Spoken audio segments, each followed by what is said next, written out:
Hello everybody, today in front of me I have this TCL 306 smartphone, and in this video we will make the small review of the best display settings that you can change on this device. So let's start by opening the settings app. Here we'll want to search for the display category, and once at the display category we are presented with all of the settings. So let's start from the top. Here we have the bar that allows us to manually regulate the brightness level, and below that bar there is the switch that, once enabled, will automatically regulate the brightness level in accordance with the ambient lighting that you have around you. Next we have the darker display mode that, once enabled, turn on the darker display mode to achieve the lower screen brightness. So if you think that you have the insufficient ambient lighting around you, you can just go ahead and turn on the darker display mode. Next we have the dark mode, which is a very common thing to have on basically any smartphone, that, as you can see, once enabled, looks just like this and makes the interface dark. There is also an opportunity to set up the schedule for its automatic activation. As you can see, there are the starting and ending time frames.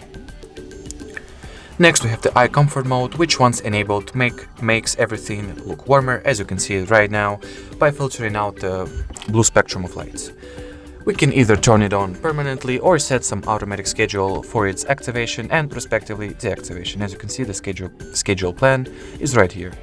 We are also able to regulate the color temperature by altering this bar that is located on the bottom of the setting page.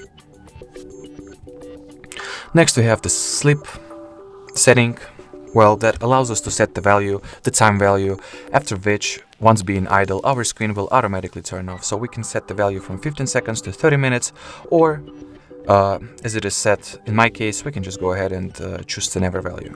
So our screen will not automatically turn off no matter for how much time it will have the idle status, and no matter for how much time we will not take any actions.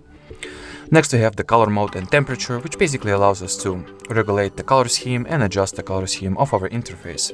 You can either choose one of the two standard color presets, so vivid and natural, or go for the advanced value and manually regulate what colors you want, what the colors on your interface you want to look like. So just alter this white circle inside the color palette, and as you can see by the preview you have on top of the setting page, the colors are being adjusted and regulated. There is also an opportunity to change the warmness level, so we have default, warm, cold, and custom warmness levels. The next setting that we have at this device is called the font size, and as you could guess, obviously, it allows us to regulate the text size or the font size in particular. So if you want your text to look bigger or respectively smaller, you can just alter this bar. Next we have the font style, which allows us to choose what will the font that our text is typed at look like. So there are all kinds of preset fonts that we can choose from. As for right now, I'll just choose the default one. Next we have the auto rotate screen switch, which, once enabled, will make sure that our interface layout mode changes from horizontal to portrait and vice versa, alongside with us actually physically rotating the phone into one of the mentioned layout modes. Next we have the status bar and notch settings that allows us to configure how the status bar that we have on top of our screen will look like. For example, we can choose whether we want the network speed to be displayed or not, how the battery percentage should look like, for example, do not be shown whatsoever.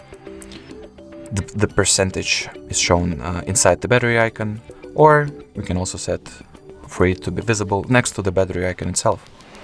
Next we have the notification icons folder. So as you can see, once we enable the switch, we do not see any separate notifications, only the general idea of how many of those notifications we have currently, or respectively, once we turn the switch off, we'll see each separate notification, or at least as many as the left part of the status bar can fit. Next we are able to configure the notch, which is basically the top part of our display. The line on which the selfie camera is located. So we can either configure the display mode of the notch for each individual app,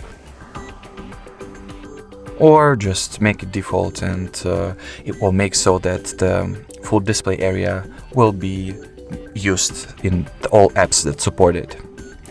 Or we can go with the hide notch function, which, as you can see, changes the status bar, background, and, well, notch displayment mode as well. Or choose the hide notch and move status bar value as well. I'll leave it at the default as for right now, so it will fit through. Next we have the more display settings tab that only contains the one option, that is full screen apps. In my case, I do not have any apps to configure at this list, and that is because all the apps that are installed on my device do support the full screen mode from by the default, by their factory defaults. But once you get any apps